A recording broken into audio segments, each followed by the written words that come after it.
तमामु उत्साहींदड़ आहियूं ऐं पुरअमन आहियूं ऐं इन सां गॾोगॾु असां पुरएतमाद आहियूं त पाणीअ जो वकील रसूल बख्श फलीह साहब जंहिं सिंध जे अंदरि इहा जागरता हलाई त पाणी चोरी थी रहियो आहे, गुज़िरियल 1.5 सदीअ खां पाणी चोरी थी रहियो आहे। न सिर्फ़ु हुन ज़बानी कलामी इहा ॻाल्हि कई, पर हुन लिखत में बि इहो केस पेश कयो पूरी सिंध जे अॻियां। उन लाइ जेका जिदोजहद आहे अवामी तहरीक जी, उहा पहिरें ॾींहं खां वठी जारी आहे। पंजाब हुक्मरान टोलो पहिरें ॾींहं खां वठी अंग्रेज़ हुक्मराननि जे जेको आहे पैरवी कंदे सिंध जे पाणीअ ते मुसलसिल दाड़ो हणंदो पियो अचे।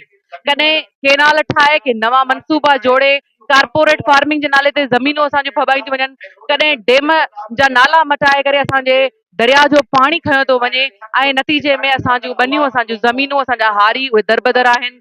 ज़मीनूं असांजूं ठोठ थी चुकियूं आहिनि, बंजर बणिजी चुकियूं आहिनि। पाणी असां वटि जेको आहे त हुनजी अणाहठ आहे ऐं हिन वक़्तु जेका सूरत हाल आहे, 6 नवां केनाल कढी करे उन ते जेका 6 नवां केनाल कढी जेका